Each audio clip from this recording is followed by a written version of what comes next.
ونعوذ بالله من شرور أنفسنا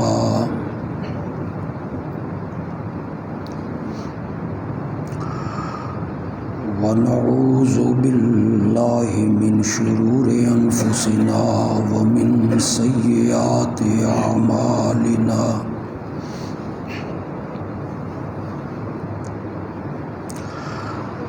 من يهده الله فلا مضل له ومن يضلله فلا هادي له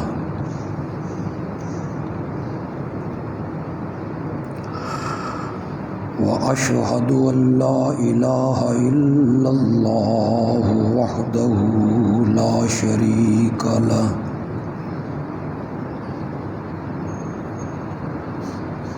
وأشهد أن محمدًا عبده ورسوله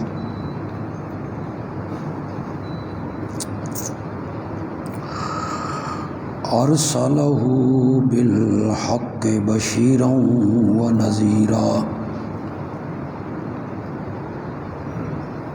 وداعيا إلى الله بإذنه وسراجا منيرا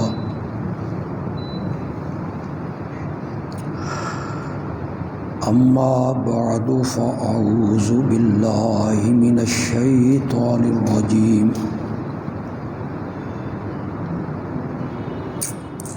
بسم الله الرحمن الرحيم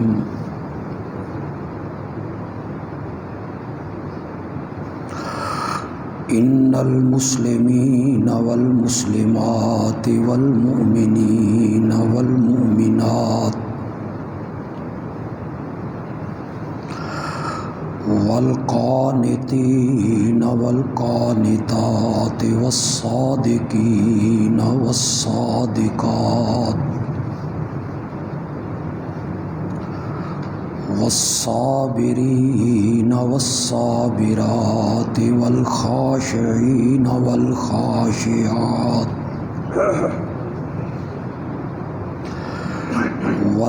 والمتصدقين والمتصدقات والصائمين والصائمات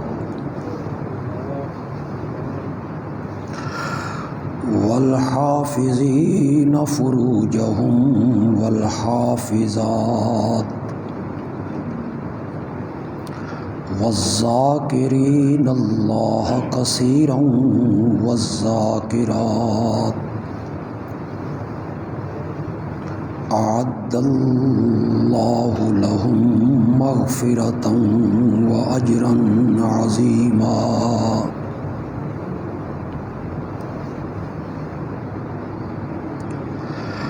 مسلمان مرد اور مسلمان عورتیں، مومن مرد اور مومن عورتیں، عبادت کرنے والے مرد اور عبادت کرنے والی عورتیں، سچ بولنے والے مرد اور سچ بولنے والی عورتیں، صبر کرنے والے مرد اور صبر کرنے والی عورتیں، عاجزی کرنے والے مرد اور عاجزی کرنے والی عورتیں، خیرات کرنے والے مرد اور خیرات کرنے والی عورتیں، روزے رکھنے والے مرد اور روزے رکھنے والی عورتیں، اپنی شرم گاہوں کی حفاظت کرنے والے مرد اور حفاظت کرنے والی عورتیں، اللہ کو بہت یاد کرنے والے مرد اور یاد کرنے والی عورتیں، ان کے لیے اللہ نے بخشش اور بڑا عظیم اجر تیار کر رکھا ہے۔ اللہم صلی علی سیدنا و مولانا محمد وعلی آل سیدنا و مولانا محمد وبارک وسلم ثم صلی علیہ۔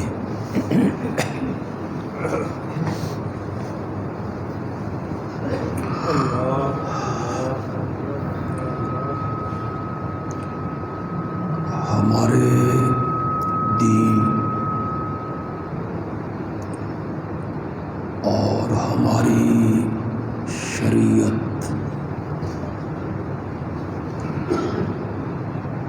یعنی شریعت اسلامیہ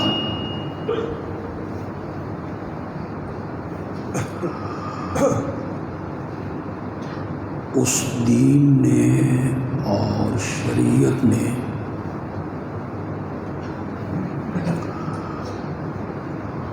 اپنے ماننے والوں پر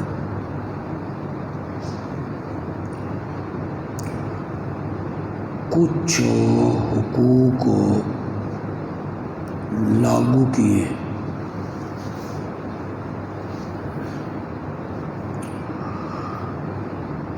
کچھ حقوق ایسے ہیں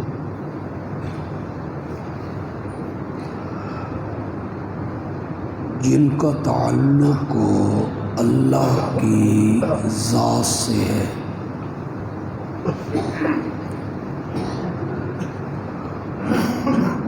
انہیں حقوق اللہ کہا جاتا ہے۔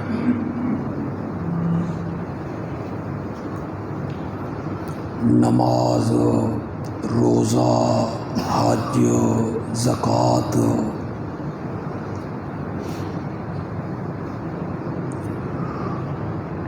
اور کچھ حقوق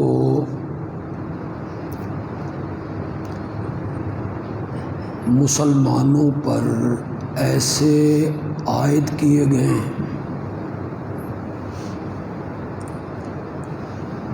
جن کا تعلق انسانوں اور دوسرے بندوں سے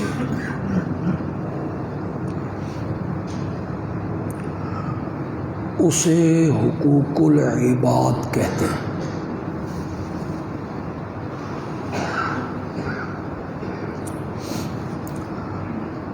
اگرچہ حقوق اللہ کی اہمیت زیادہ ہے، اللہ کے حق ہیں اور وہ اللہ اکبر ہے،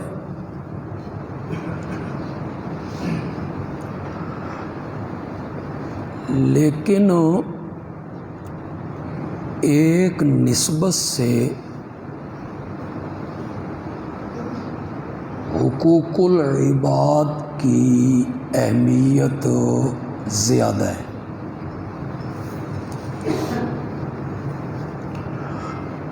نبی اکرم صلی اللہ علیہ وسلم کے سامنے ایک عورت کا ذکر کیا گیا۔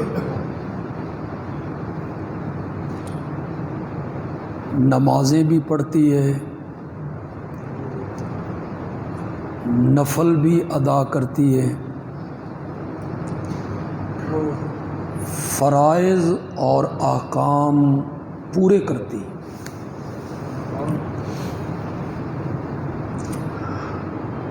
مگر زبان کی وہ ذرا تند ہے، تلخ ہے۔ برادری کے لوگ، پڑوسی ان سے اچھا سلوک نہیں ہے۔ آپ نے فرمایا جہنم میں جائے گی۔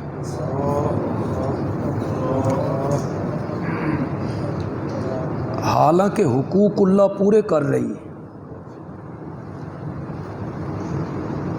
لیکن حقوق العباد کی اہمیت اس نسبت سے زیادہ ہے۔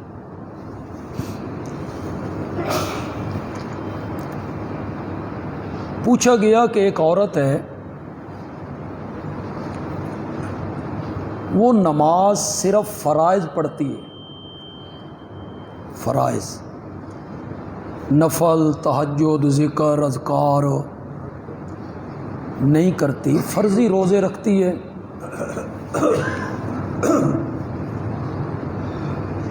مگر وہ زبان کی اچھی ہے، با اخلاق ہے، برادری کے ساتھ سلوک اچھا ہے، پڑوسیوں سے سلوک اچھا ہے، آپ نے فرمایا جنت میں جائے۔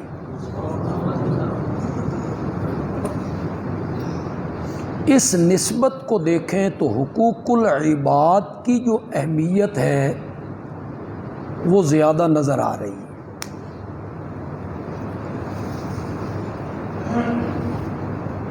کہ حقوق اللہ، اللہ کے حق، استغفار کرنے سے، توبہ کرنے سے، شرمندہ ہونے سے اللہ معاف کر دے، اور اگر بن توبہ کیے مر گیا تو پھر بھی گنجائش ہے کہ رحمت کا سمندر جوش میں آئے اور اللہ اسے معاف کرے، اس کے اپنے حق ہیں۔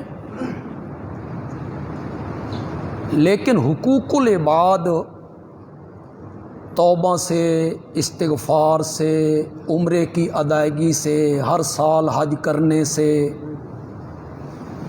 شب قدر کو جاگنے سے، تسبیح رولنے سے، اعتکاف بیٹھنے سے، حقوق العباد کی جو کوتاہی ہے وہ معاف ہو نہیں، وہ تب اللہ معاف کرے گا جب صاحب حق معاف کرے، نہ یہ توبہ سے معاف ہوں گے، نہ استغفار سے معاف ہوں گے۔ وہ جو حقوق العباد ہیں ان میں سب سے مقدم حق جو ہے وہ والدین کا ہے، اولاد کا بھی بعد میں ہے، بہن بھائیوں کا بھی، رشتہ داروں کا بھی، برادری کا بھی، پڑوسیوں کا بھی، یہ بعد کے حقوق ہیں۔ حقوق العباد میں پہلے نمبر پہ جو حق ہے وہ کس کا ہے؟ جہاں اللہ نے اپنے حق کا ذکر کیا، وَقَضَىٰ رَبُّكَ أَلَّا تَعْبُدُوا إِلَّا إِيَّاهُ، یہ اللہ کا حق ہو گیا، اسی کی عبادت ہوگی، اسی کی بندگی ہوگی، اسی ہی کو معبود اور الہ ماننا ہوگا، اللہ کا حق ہے۔ اس حق کو جب قرآن نے ذکر کیا تو اس کے بعد فوراً کہا وَبِالْوَالِدَيْنِ إِحْسَانًا، اپنے والدین کے ساتھ اچھا سلوک کرو، ان دونوں میں سے دونوں مل جائیں یا دو میں سے کوئی ایک بڑھاپے کی عمر کو پہنچ جائے، فَلَا تَقُل لَّهُمَا اُفٍّ، اف بھی نہیں کرنی، جھڑکنا بھی نہیں، نرمی سے بات کرنی ہے اور ان کے لیے دعا مانگتے رہنا ہے، مولا ان دونوں پہ رحم کر جس طرح انہوں نے مجھے بچپن میں پالا۔ بڑے حقوق ہیں والدین کے، اس سے بڑا حق کیا ہوگا کہ فلا تقل لہما اف، نافرمانی تو بڑی دور کی بات ہے نا، حکم عدولی تو بڑی دور کی بات ہے، اوں بھی نہیں کرنی۔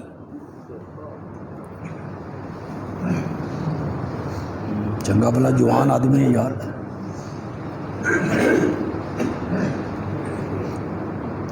والدین کا بڑا حق ہے، سب سے پہلا حق اسی کا ذکر کیا، ماں کے قدموں کے نیچے جنت رکھ دی، مطلب یہ ہے کہ ماں کی خدمت کرو اور جنت ہو، باپ کو جنت اور جہنم کا دروازہ قرار دے دی، باپ راضی ہے تو جنت کا دروازہ کھل گیا، جو ناراض ہے تو جہنم کا دروازہ۔ لیکن ہمارے ہاں صرف یہی مشہور کیا گیا کہ والدین کا بڑا حق ہے، اور نوجوان جو ہیں، اولاد جو ہے وہ نافرمان ہو گئی ہے، حق پورے نہیں کر رہی۔ تو کیا اولاد کے حقوق نہیں ہیں؟ یہ یک طرفہ ٹریفک ہے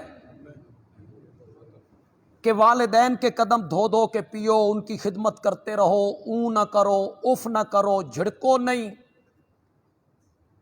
زور سے بات نہ کرو، ان کی موجودگی میں اپنی بات نہ منوانے کی کوشش کرو۔ تو کیا شریعت نے صرف والدین کے حقوق مقرر کیے، یا اولاد کے بھی کچھ حق ہیں والدین پر جنہیں والدین نے پورا کرنا ہے؟ تو آپ جو لوگ صاحب اولاد ہیں، آپ یہ رونا تو روتے رہیں گے کہ اولاد نافرمان ہو گئی ہے، والدین کے بڑے حقوق ہیں، ماں کے بڑے حق ہیں، تو کیا آپ نے اپنی اولاد کے حقوق جو آپ پر لاگو ہوتے تھے وہ پورے کر دیے؟ اسی طرح خاوند کے بڑے حق ہیں، مجازی خدا ہے۔ یہ حدیث یاد رہی کہ اگر اللہ کے سوا کسی کا سجدہ جائز ہوتا تو میں عورت سے کہتا کہ وہ اپنے خاوند کا کیا کرے، یہ تعظیمی سجدہ ہے، اس کے قدموں میں جھکے۔ جو عورت اپنے خاوند کی بات کو تسلیم نہیں کرتی، فرشتے ساری رات اس پر لعنتیں کرتے رہتے۔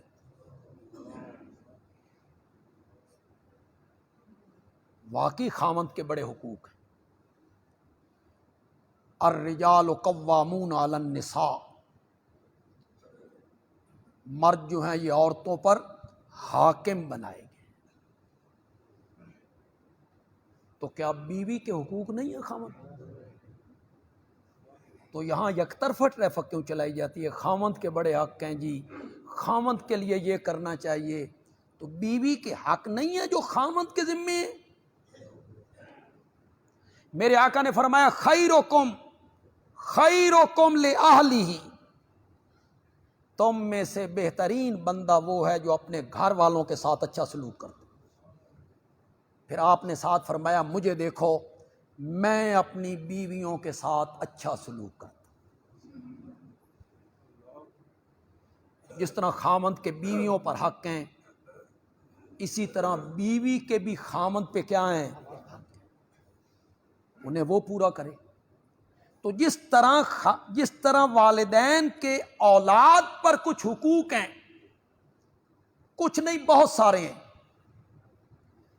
تو کچھ اولاد کے بھی حق ہیں جو والد کے ذمے ہیں۔ تو والدین کو سوچنا چاہیے کہ جو حقوق اولاد کے ہمارے ذمے ہیں، کیا ہم نے وہ حقوق پورے کیے؟ میں کئی مرتبہ عرض کر چکا ہوں، آج جو میں بات کرنا چاہتا ہوں تو میں آگے جا کے کروں گا۔ کئی مرتبہ میں اس بات کو کہہ چکا ہوں، بیان کر چکا ہوں کہ اولاد کا پہلا حق یہ ہے کہ شادی کے لیے کسی معزز اور باحیا عورت کا انتخاب کیا جائے، پہلا حق۔ ہمارے ہاں جو شادیاں ہوتی ہیں، لڑکے خود شادیاں کر لیتے ہیں یا والدین ان کی شادیاں کرتے ہیں، کیا وہاں شرافت، عزت، حیا یہ دیکھا جاتا ہے، یا عہدہ، مال، دولت، کنبہ، قبیلہ، خاندان دیکھا جاتا ہے؟ بولو، تھوڑی گل آئی تے بول دے بھی نہیں، بولو تو صحیح۔ عمل تو نہیں کرنا، بولو تو صحیح نا. مال دولت دیکھتے ہیں نا، مال ہے، دولت ہے، عہدہ ہے. والد صاحب حاجی بھی ہیں، نمازی بھی ہیں، تبلیغی بھی ہیں.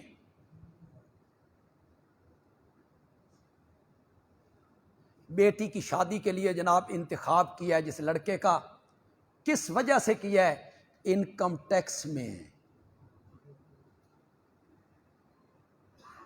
اور بڑے فخر سے بتاتا پھرتا ہوتا ہے بڑا اچھا رشتہ ملا ہے جی، ملازم ہے جی، کوئی 17ویں 18ویں گریڈ میں تو ہوگا. نہیں نہیں، گریڈ ایڈا اونچا کوئی نہیں، پر اتوں دی آمدن میری دھی نو رج کے حرام کھوائے گا، ساری زندگی حرام کھائے گی میری بیٹی. یہ رہ گیا ہے جناب ہمارا انتخاب. اولاد کا پہلا حق کیا ہے؟ شادی کے لیے ایسی لڑکی کا انتخاب کرنا جو با شرم ہو، با حیا ہو، شریف اور معزز خاندان کی. یہ جو نوجوان بیٹھے ہو جن کی شادیاں نہیں ہوئیں، جنہ دی ہو گئی ہیں جو بھگتو، جن کی ہو گئی سو ہو گئی، جن کی نہیں ہوئی وہ پلے باندھے میری اس بات کو. جو لڑکی ماں باپ سے بغاوت کر کے اور ماں باپ کی عزت کو داؤں پہ لگا کے عدالتوں میں جا کے تیرے ساتھ شادی کر رہی ہے، کل تیری بیٹیاں بھی اسی کی گود میں پلنی ہیں. جسے اپنے والد کا حیا نہیں آیا، جس نے اپنی ذاتی خواہش پر اپنی ماں کا حیا نہیں کیا، خاندان کا ناک کٹوایا اس نے، اس کے بھائی منہ دکھانے کے قابل نہ رہے شہر میں. وہ تیری بیوی بنی ہے، کل اسی کی گود میں تیری بیٹیاں پلنی. تو پہلا حق اولاد کا یہ ہے کہ شادی کے لیے ایسی لڑکی کا انتخاب کیا جائے جو با حیا ہو، با شرم ہو، معزز گھر کی ہو، عزت دار گھرانے سے اس کا. یہ ظاہری حسن جمال میں ہونا چاہیے، یہ بھی ایک وجہ ہے شادی کی، لیکن 1 مہینہ 2 مہینے 3 مہینے 5 مہینے سال، پھر بچہ ہو گیا 2 بچے، چلو جی کام ختم. کہاں گیا وہ حسن، کہاں گئی وہ رنگت، کہاں گیا وہ جمال؟ سب چیزیں مٹی میں مل گئیں. اصل چیز حسن و جمال نہیں ہے، اصل چیز باطن کا حسن ہے، اندر کا حسن. اندر کا حسن کیا ہے؟ حیا، غیرت، شرم، دینداری. اولاد کا پہلا حق یہ ہے، اور اس کا دوسرا حق یہ ہے کہ اس کا اچھا نام تجویز کیا جائے. یوں ہی کوئی نام تجویز نہ کر دیا جائے، بلکہ اس کا اچھا نام تجویز کیا جائے. میرے آقا نے فرمایا اللہ کو سب ناموں میں سے پیارے نام ہیں عبداللہ، عبد الرحمان. ہمیں یہ پیارے نہیں نہ رہے، یہ پرانے ہو گئے. نئے نئے نام، کوئی سنسکرت کا لفظ ہے، کوئی ہندی کا لفظ ہے، کوئی کسی فلمی ایکٹر کا رکھا ہوا نام ہے جو ڈراموں میں رکھ لیتے ہیں. ہم نے وہ نام اپنی بیٹیوں کے، بچوں کے وہ نام رکھے. حق اولاد کا یہ تھا کہ نام اس کا کیا رکھا جائے؟ خوبصورت رکھا جائے، جس کی نسبت اللہ کی طرف. آپ یقین کریں، میں کوئی تاکیدن، یعنی میں قرآن پہ ہاتھ رکھوں یا قسمیہ بات کروں، کیوں کروں؟ یہ کوئی ضرورت نہیں ہے اس کی. آپ یقین کریں میرے آقا نے ہجرت فرمانے کے بعد جب آپ مدینے میں آئے، تشریف لائے، جو بچہ بھی پیدا ہوا میرے آقا نے اس کا نام عبداللہ رکھا. جائیے، عبداللہ ابن زبیر، عبداللہ ابن جعفر، عبداللہ ابن جابر، عبداللہ ابن عمر، سارے نام آپ نے عبداللہ رکھے. اور جتنے لوگ کلمہ پڑھ کے میرے نبی کی محفل میں آئے وہ مشرک تھے، بت پرست تھے، غیروں کے پجاری تھے، اور ان کے نام شرکیہ تھے. عبد العزیٰ، عبد مناف، عبد الکعبہ، ایسے نام لوگوں نے رکھے ہوئے تھے. عبد العزیٰ، عبد مناف. میرے آقا نے وہ سارے نام تبدیل فرمائے. میری بات پہ ذرا غور کرنا ہے اور مجھے جواب دینا ہے. سارے نام آپ نے تبدیل کروائے. کسی کا نام عبداللہ رکھوایا، کسی کا نام عبد المصطفیٰ رکھوایا.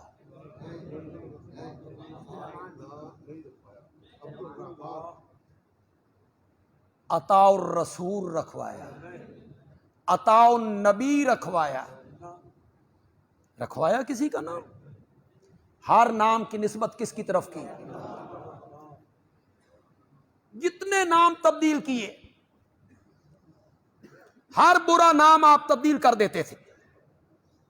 جتنے نام آپ نے تبدیل کیے مشرکین کے، جو مومن بنے تھے، ہر ایک جب وہ کہتا تھا میرا نام عبد العزیٰ ہے، آپ کہتے تھے عبد العزیٰ نہیں، عبداللہ. آج تو جناب یہ بھی ایک ٹرینڈ چل گیا ہے نا، ناموں سے پتہ چلتا ہے بھی اس کا کس فرقے سے تعلق ہے. انہوں نے اپنے اپنے نام تجویز کیے ہیں ہر فرقے کے لوگوں نے. عبد المصطفیٰ، فیض المصطفیٰ، فیض الحسن، علی بخش، احمد بخش، حسین بخش، پیر بخش، پیراں دتا. اب پیراں دتا تو خیر پرانا ہوگی، اب نئے نئے نام آ گئے.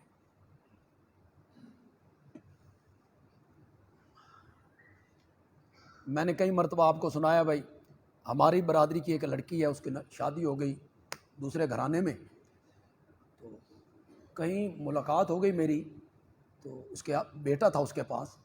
میں نے کہا کیا نام رکھا ہے بیٹے کا بھائی آپ نے؟ کہتی عطاء المصطفیٰ.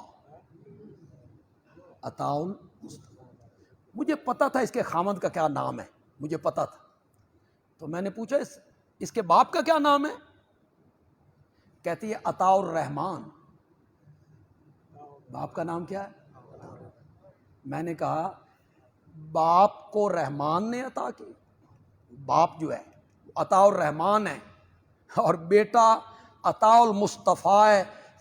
شرک کے سر پہ سینگ ہوتی ہے، بندہ شرک کرے تو اس کے دو سینگ اگے اور پتہ چلے کہ یہ مشرک آ رہا ہے.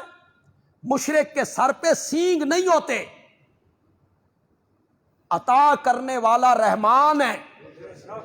اس عطا کی نسبت جب دوسروں کی طرف کی جائے گی تو یہ کیا ہو جائے گا؟ شرک ہو جائے گا.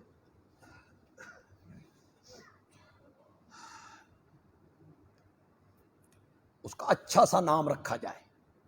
یہ اولاد کا دوسرا حق ہے. کسی عالم سے مشورہ کر کے خوبصورت بامعنی نام رکھا جائے. تیسرا حق جو سب سے زیادہ ضروری ہے وہ ہے اولاد کی تعلیم و تربیت. کس نہج پر آپ ان کی تعلیم و تربیت کا انتظام کر رہے ہیں، کس طرح آپ ان کو سمجھا رہے ہیں.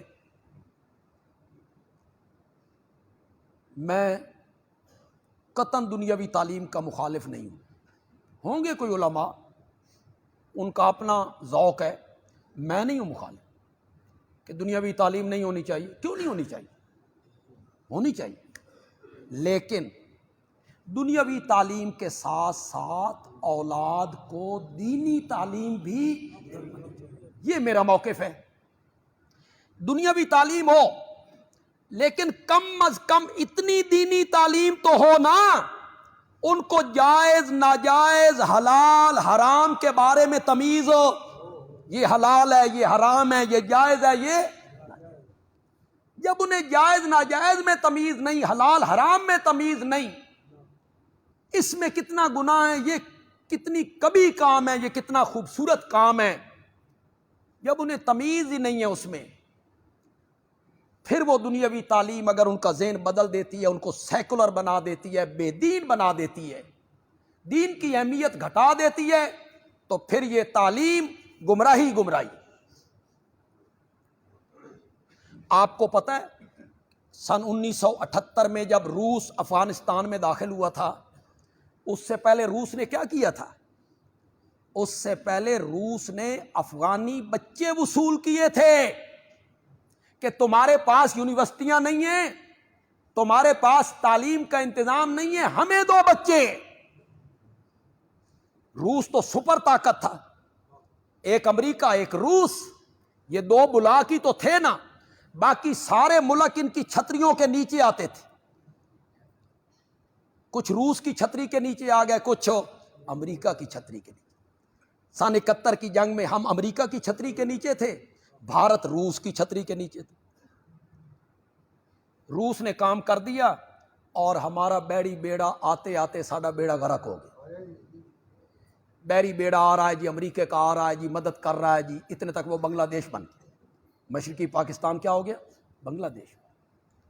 تو یہ دو بلاک تھے، روس امریکہ۔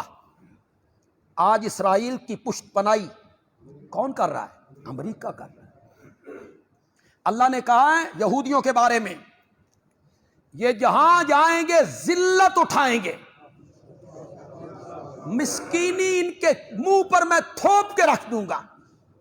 دو صورتیں ہیں بچنے کی، یا میری رسی کے نیچے آ جائیں یا کچھ لوگوں کی رسی کو تھامیں، کچھ لوگ ان کی سرپرستی کریں، پھر یہ کچھ جی لیں گے، جس طرح آج اسرائیل کس کی سرپرستی میں ہے؟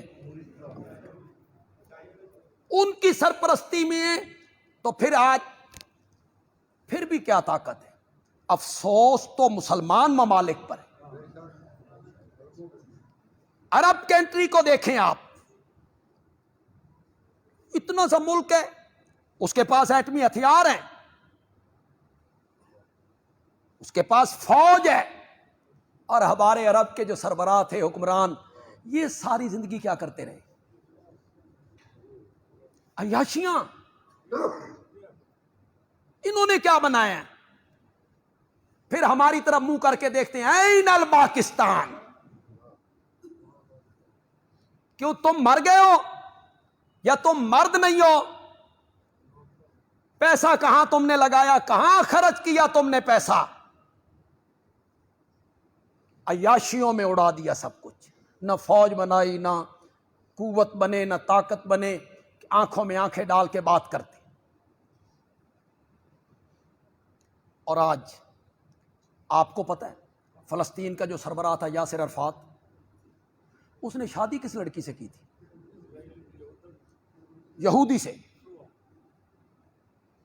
یہودن عورتیں بیاہ کے گھر لاتے ہو،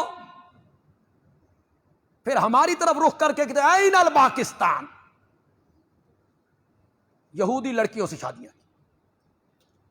اور کس اخبار نے وہ فیچر لکھا، آپ پڑھیں کہ اب بھی یہودی لڑکیاں جو حسینہ جمیلہ ہیں، وہ مسلمان لڑکوں کے ساتھ روابط بڑھا کے آتی ہیں، پھر جائیدادیں اپنے نام کروا لیتی ہیں، جائیدادیں اپنے نام منتقل کروا کے 1.5-2 سال کے بعد طلاقیں لے کے فارغ، پھر دوسرے کو پھنسا لیتے۔ تم صرف لڑکیوں کی عیاشیوں میں رہے، تم نے نہ یہ دیکھا کہ جو بیوی ہے یہ یہودی ہے، عیسائی ہے، کون ہے؟ کیا مسلمان اور کلمہ پڑھنے والی عورتیں وہ ختم ہو گئی ہیں عرب کنٹری میں؟ اس طرح تم نے اپنا بیڑا غرق کیا، اور آج اسرائیل چھایا ہوا ہے۔ ہم جو عوام ہیں، ہم فیس بک میں تمہاری حالت دیکھتے ہیں، تمہارے بچوں کی، تمہاری بچیوں کی، تمہاری بے دردی کے ساتھ تمہیں ذبح کرنا، مارنا، پاؤں کے نیچے روندنا، ہم آنسو ہی بہا سکتے ہیں، ہم کر کیا سکتے ہیں؟ کیا کر سکتے ہیں ہم سوا اس دعا کے کہ مولا سب حکمران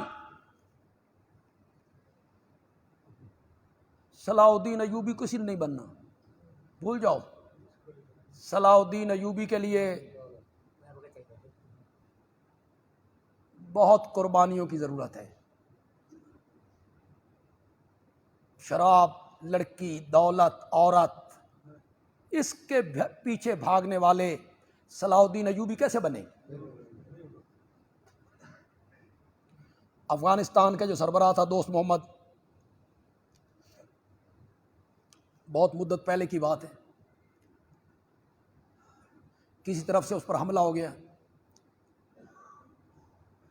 اس نے اپنے بیٹے کو سپہ سالار بنا کے مقابلے میں بھیج، جاؤ اور اس کو روکو، سرحد پہ روکو۔ کچھ دنوں کے بعد خبر آئی بیٹا شکست کھا گیا اور بھاگتا ہوا واپس آ رہا۔ بادشاہ پریشان، دوست محمد گھر آیا، اہلیہ نے پریشانی کی وجہ پوچھی، اس نے کہا بیٹا بھاگا ہے، پیٹھ دکھائی ہے، اور اب ایک تو شکست ہوئی، ایک ملک پہ قبضہ ہو جائے گا۔ تو بیوی کہتی ہے میرا بیٹا پیٹھ نہیں دکھا سکتا، یہ خبر غلط ہے۔ اس نے کہا انٹیلیجنس کی خبر ہے، سیکورٹی اداروں کی خبر ہے، حکومتی ذرائع کی خبر ہے، غلط کیسے ہو سکتا؟ اس نے کہا میں نہیں مانتا۔ دوسرے تیسرے دن خبر آئی کہ بیٹا فاتح بن گیا، وہ خبر غلط تھی۔ دوست محمد نے اپنی بیوی اہلیہ سے پوچھا، یہ محل میں رہنے والی ہے، افغانستان کے سربراہ کی اہلیہ ہے، سارے ذرائع کے باوجود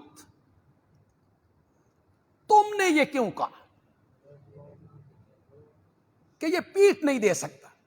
اس نے کہا میں نے آج تک یہ راز کبھی فاش نہیں کیا کہ جب یہ پیدا ہوا تھا تو میرے پاس سینکڑوں دایا موجود تھیں، میں نے کسی کا دودھ اسے نہیں پلوایا، اپنا دودھ پلوایا، اور جب بھی اسے دودھ کی طلب ہوتی میں وضو کر کے 2 رکعت نماز نفل پڑھا کرتی تھی، پھر اسے دودھ پلاتی تھی۔ مجھے یقین ہے کہ یہ شہید ہو جائے گا، پیٹھ کبھی نہیں دکھائے۔ بادشاہ اس طرح کے ہوا کرتے تھے، وہ صلاح الدین ایوبی بن جایا کرتے تھے، وہ محمد ابن قاسم بن جایا کرتے تھے۔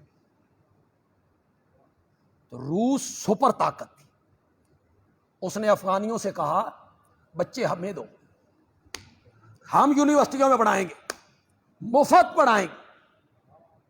بچے گئے، انہوں نے ذہن بدل دیا، تبدیل کر دیا ذہن بچوں کا۔ تبدیلی کی میں ایک مثال آپ کے سامنے رکھتا ہوں، پھر آپ کو پتا چلے گا کہ کیسے تبدیل کیا انہوں نے۔ وہ تو سوشلسٹ تھے، کمیونسٹ تھے۔ ایک بچہ جب پڑھ کے واپس آیا، اس کے والد نے اسے کہا کہ تیری بہن جوان ہو گئی ہے، اس کے لیے کوئی رشتہ ڈھونڈیں۔ تو وہ بھائی اپنے والد کو کہنے لگا میں ہوں نا۔ یہ تمیز ختم کر دی اس تعلیم نے، بہن اور بھائی کے درمیان جو رشتہ ہے اسے مٹا کے رکھ دیا۔ تو اولاد کی تربیت اور تعلیم شریعت اور دین کے نہج پر کرنا ضروری ہے، اور آج کے دور میں تو بہت ضروری ہے۔ صحیح تربیت کریں آپ۔ جب آپ اپنے بچے کے لیے ٹیوشن رکھتے ہیں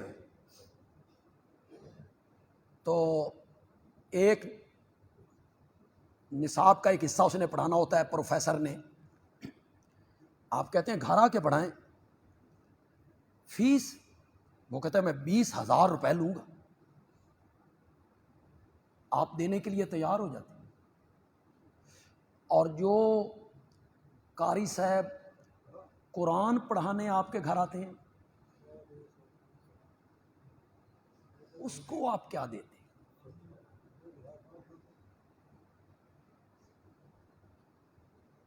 کیا دیتے ہیں اسے آپ؟ کتنی اہمیت دیتے ہیں اسے آپ؟ یہ فرق کیوں ہے؟ بچے کے لیے تعلیم و تربیت کا سکول کے ماحول میں اچھا انتظام، ابھی وہ سال کا نہیں ہوا، والد صاحب کو فکر لگ گئی ہے کس سکول میں ڈالیں گے، دوستوں سے پوچھتا پھرتا ہے فلاں سکول سرگودے کا سب سے اچھا سکول ہے، فیس ان کی اتنی ہے۔ پرائیویٹ سکول کا کوئی بندہ یہاں موجود ہو تو برا محسوس نہ کرے، تم نے تعلیم کو تعلیم نہیں رہنے دیا، تم نے تعلیم کو تجارت بنایا، تجارت بنا کے رکھ دی۔ 150 صفحے کی ایک کتاب آپ 500 میں سیل کر رہے ہیں۔ ہم کتابیں چھپواتے رہتے ہیں، ہمیں پتہ ہے وہ کتنے کی چھپتی، پھر لباس، پھر پرچوں کی فیس، پتہ نہیں پرچیاں دی فیس کی 500 روپے۔ وہ کیا ہوتے ہیں پرچے جی؟ پہلی جماعت کے، دوسری جماعت کے، جس کے آپ 500 روپے لے رہے، فیس آپ الگ لے رہے ہیں، 5000 6000 7000 وہ الگ لے رہے ہیں آپ۔ میرے عرض کرنے کا مقصد یہ ہے کہ دنیاوی تعلیم دلوانے کے لیے آپ اچھے سکول کا انتظام کرتے ہیں، اچھے کالج کا انتظام کرتے ہیں، آپ بچے کو ناظرہ قرآن پڑھانے کا کیا انتظام کرتے ہیں جی؟ بولو ذرا، کیا انتظام کرتے ہیں کہ یہ ناظرہ قرآن پڑھ لے، دعائیں یاد کر لے، جنازے کی دعا یاد کر لے، کل تیری چارپائی پہ اس نے کھڑا ہونا ہے، کوئی فکر نہیں۔ ہمارے مسجدوں میں جو ناظرے کا انتظام ہے، ہماری مساجد میں، ہر مسجد میں ہے تقریباً، آپ اپنے بچے کو بھیج دیتے ہیں، جاؤ مسجد میں جا کے قرآن پڑھ، قاعدہ اس کے ہاتھ میں آ گیا ہے۔ بچے کتنے ہیں؟ 90۔ وقت قاری صاحب کے پاس کتنا ہے؟ 1 گھنٹہ، 1 گھنٹہ صبح کے ٹائم، بچوں نے پھر سکول جانا ہے، ایک بچے کے حصے میں آئے 45 سیکنڈ، کتنے؟ یہ قرآن کی تعلیم ہو رہی، آپ مطمئن ہیں کہ بچہ ہمارا قرآن پڑھ رہا ہے۔ کیا سلوک کیا ہم نے؟ تو والدین کے اولاد پر حقوق ہیں، کچھ حقوق اولاد کے بھی، ان کی تعلیم و تربیت کا آپ انتظام کریں، شریعت کی نہج پر ان کو تعلیم دلوائیں، سکول کی تعلیم بھلے دلوائیں آپ، کوئی انکار نہیں، لیکن کم از کم اتنی دینی تعلیم تو دلوائیں کہ حلال حرام اور جائز ناجائز میں آپ کی اولاد کو فرق معلوم ہو۔ پتہ نہیں آپ میرے ساتھ اتفاق کریں گے یا نہیں کہ جس دور سے ہم گزر رہے ہیں، یہ بے راہ روی کا دور ہے، فحاشی عام ہے، بے حیائی عام ہے۔ ہمارے جو چینل ہیں وہ کیا پھیلا رہے ہیں؟ اگلے دن آپ نے دیکھا، ایک ہم نے تو موبائل پہ دیکھا، فیس بک پہ، کہ وہ اسٹیج پہ بے حیائی کے کام، ناچ گانا، اور مرد کا ایک عورت کے قریب جانا، عورت کا مرد کے بالکل قریب لگنا، اور وہاں ایک مہمان جو انہوں نے بلا رکھا تھا وہ بول اٹھا، اس نے کہا یہ بے غیرتی ہے، ہمارا کلچر اس کی اجازت نہیں دیتا، ہمارا معاشرہ اس کی اجازت نہیں دیتا۔ بڑی جرت کی اس نے، اس میں کوئی شک نہیں کہ اس نے جرت کی ہے، اور اس کے گلے لگتی تھی وہ عورتیں، اوباش۔ ان کو عورتیں کہنا چاہیے؟ آپ میں جو عربی جانتے ہیں یا کچھ پتہ ہے، مستورات کا لفظی معنی کیا ہے؟ سطر کسے کہتے ہیں؟ سطر. تو مستورات کا کیا معنی ہے؟ اور یہ کیا ہے؟ مکشوفات. انہیں کون عورت کہے؟ جس عورت کو اپنے بدن کا لحاظ نہیں، چہرے کا لحاظ نہیں، مردوں کے ساتھ اس کا اختلاط ہے، اسے عورت کہنا چاہیے؟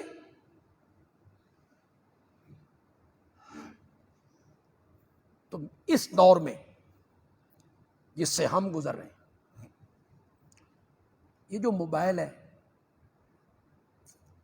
اس نے بھی بڑی بے حیائی پھیلائی. پچھلے سارے ریکارڈ ٹوٹ گئے، آگے پتہ نہیں کیا ہوگا. پہلے ریڈیو تھا، پھر ٹیپیں آئیں، پھر ٹی وی آئے، پھر وی سی آر آئے. تو وی سی آر میں بھی کوئی بچے شامل ہو جاتے، کسی کمرے میں 10-15 بچے وی سی آر لے کے آتے، کوئی فلم دیکھ لیتے. اب ہر بچے کے ہاتھ میں فلم ہے. 8-9 سال کی ہماری بیٹی ہے، اس کے ہاتھ میں. آپ کی بچی ہیں، ان کے ہاتھ میں. اور ہم دیکھتے ہیں، آپ بھی دیکھتے رہتے ہیں کہ ان میں کچھ سین ایسے بھی آتے ہیں کہ با حیا آدمی آنکھیں بند کر لیں. لیکن وہ تو بچے ہیں، انہیں کون روکے؟ بے راہ روی کا دور ہے، فحاشی ہے، بے حیائی ہے، شرافت منہ چھپا کے پھر رہی ہے. شریر لوگ دندنا رہے ہیں اور شریف لوگ منہ چھپا کے پھر رہے ہیں. بڑے عجیب حالات، عجیب حالات ہو. جو شریعت کے مطابق بات کرنے والے ہیں انہیں فسادی قرار دیا، دقیانوس. اور ترقی کیا ہے کہ ہماری ماں، بہن، بیٹی بازار میں آئے، بسوں میں کنڈکٹر بن جائے. کیا آپ نے عورتوں کو حقوق دیے؟ جی سبحان اللہ، بڑے حق دیے جی آپ نے عورتوں کو. بسوں کا کیا بنایا؟ وہ بھی خوش ہے.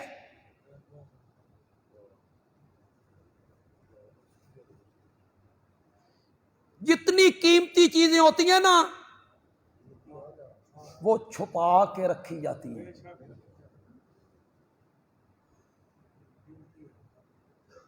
کستوری نافے میں، موتی صدف میں چھپا کے. عورت سے زیادہ قیمتی چیز کیا ہے؟ اسے ہم نے کھلا چھوڑ دیا. اچھے بھلے دیندار لوگ، نمازی، پرہیزگار، ان کی مستورات کے سروں سے پہلے برقعے اترے، پھر چادریں اتری،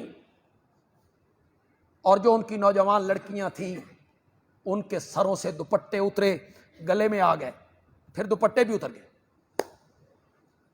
نیم برہنہ.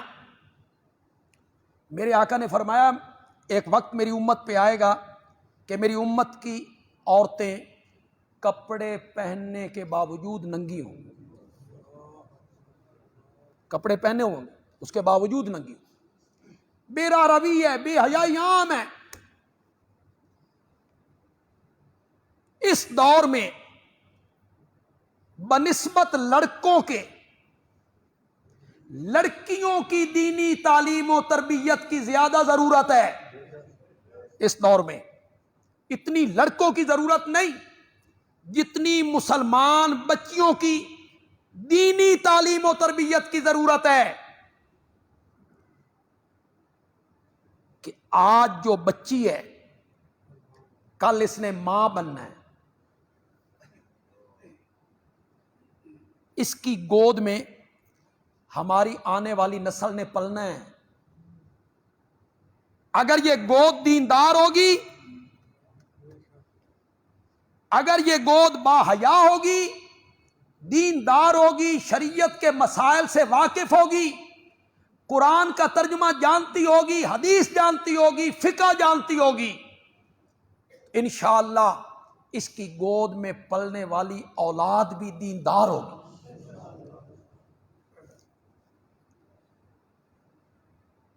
لوگ حضرت حسین رضی اللہ تعالیٰ عنہ کا بہت تذکرہ کرتے، واقعی وہ باکمال لوگ تھے، ہر لحاظ سے، تقوی کے لحاظ سے، پرہیزگاری کے لحاظ سے، رشد و ہدایت کے لحاظ سے، صدق و امانت کے لحاظ سے، حیا، شرم، غیرت، دلیری، بہادری، شجاعت، ہر لحاظ سے حضرت حسین رضی اللہ تعالیٰ عنہ لاجواب ہیں۔ اور حضرت حسن جو ان کے بڑے بھائی ہیں، ان کا تو جواب کوئی۔ میں کہا کرتا ہوں نا کہ میں سیدنا معاویہ کا بہت بڑا وکیل ہوں رضی اللہ تعالی عنہ۔ میں ان کی طرف اڑنے والے ایک ایک چھینٹے کو، جو نالائق لوگ اور اپنی غلط فہمیوں کی بنا پر وہ تنقید کے چھینٹے اڑانے کی کوشش کرتے ہیں، میں ایک ایک چھینٹے کو دھونے کی صلاحیت رکھتا ہوں۔ میں وکیل ہوں حضرت معاویہ کا، اور حضرت معاویہ کے ساتھ ہمارا کوئی ذاتی تعلق نہیں۔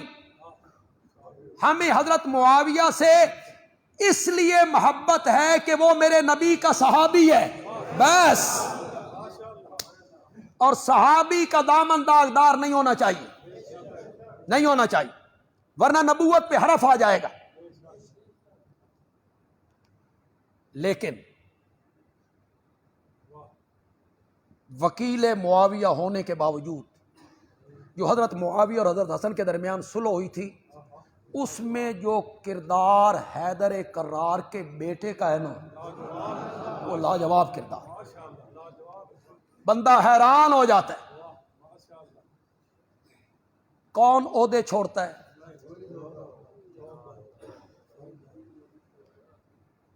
وزارت چھوڑنی آسان ہوتی، کون چھوڑتا ہے؟ جماعتوں کے عہدے کوئی نہیں چھوڑتا۔ برادریوں کی سوسائٹیاں جو بنی ہوئی ہیں نا، اس کا عہدہ کوئی نہیں چھوڑتا۔ مسجدوں کی انجمنیں، ان کا عہدہ کوئی نہیں چھوڑتا۔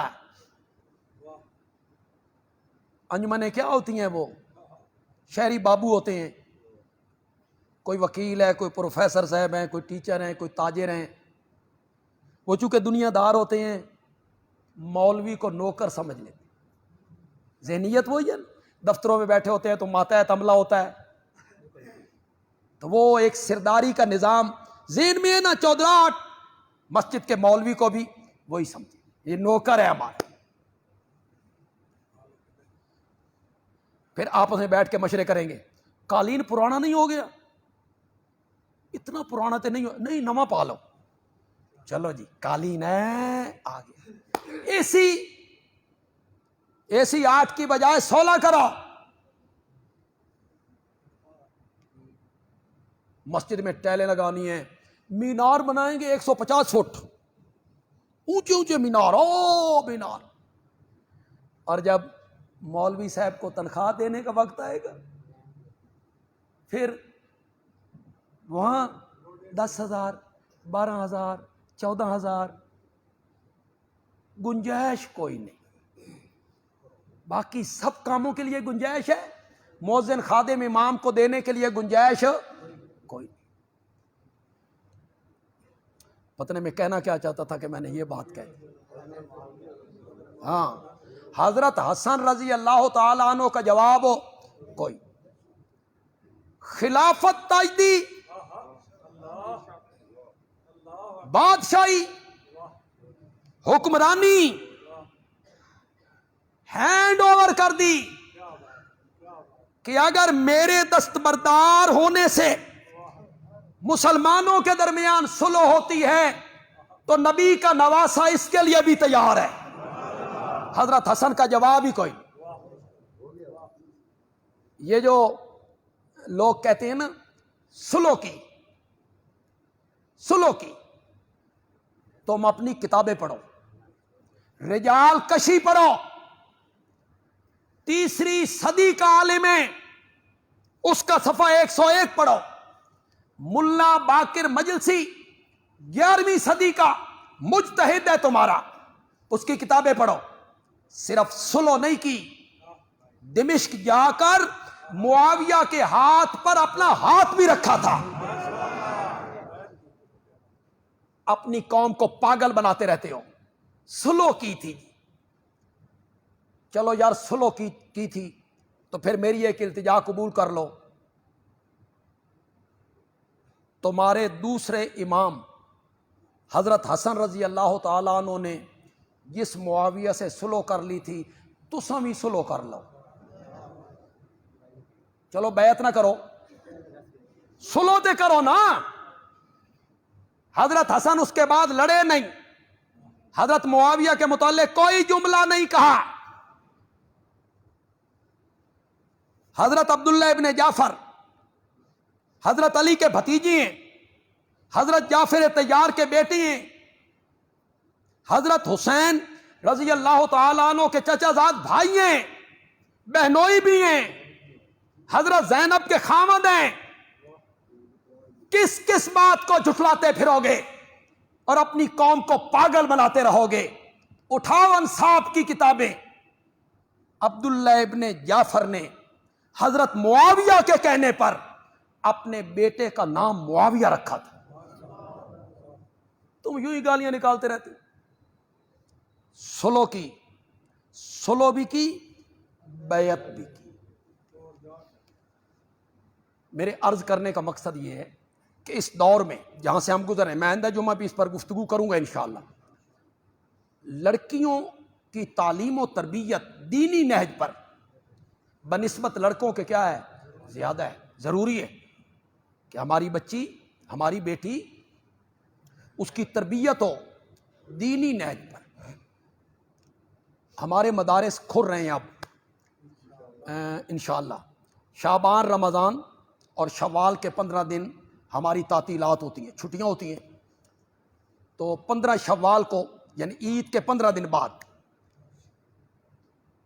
دوبارہ مدارس شروع ہو جاتے ہیں، لگ جاتے ہیں انشاءاللہ۔ 29 مئی کو پڑھائی شروع ہوگی انشاءاللہ، یعنی اگلا ہفتہ۔ تو ہمارے پاس لڑکیوں کی جو تعلیم کا انتظام ہے وہ وفاق المدارس کے ساتھ نہیں۔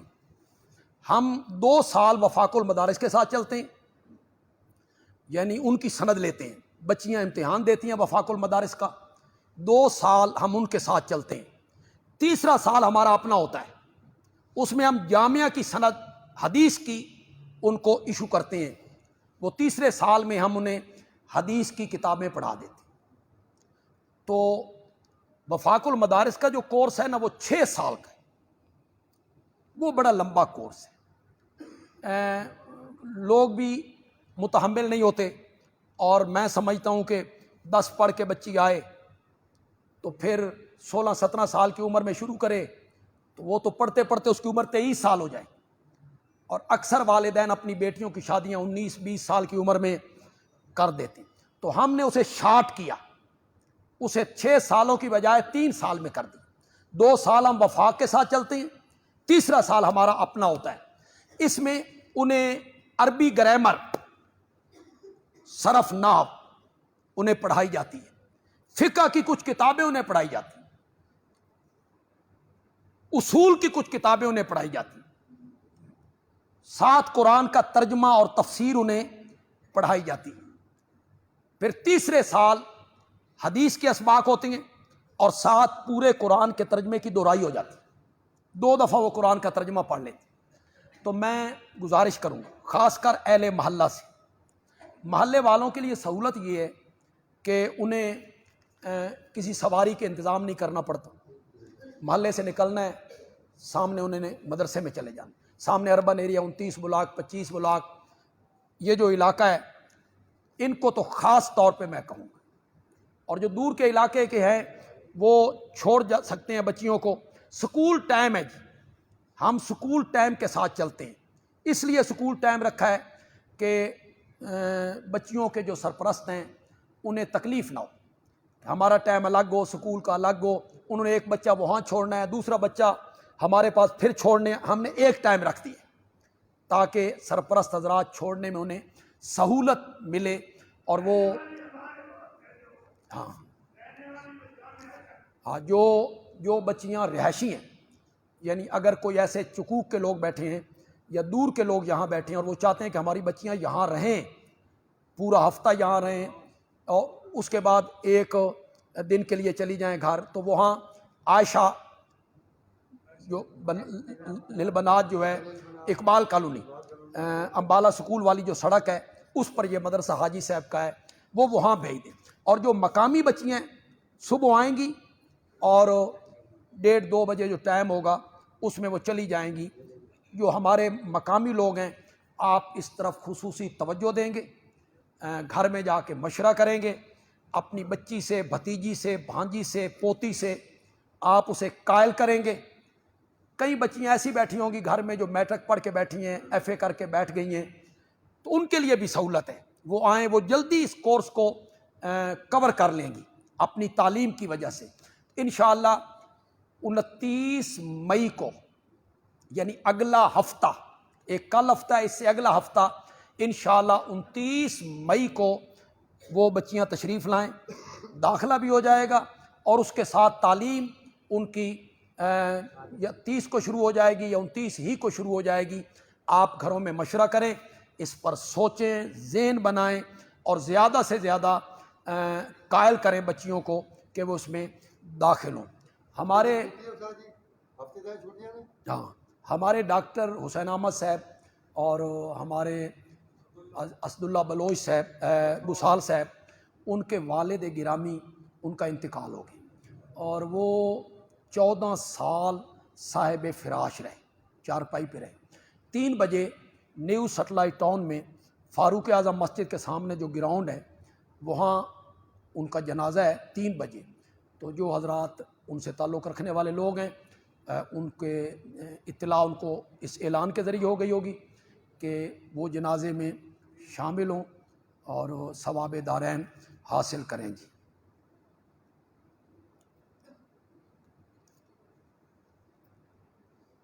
یہ بعد میں حضرات مجھے ملیں گی جنہوں نے پرچیاں بھیجی۔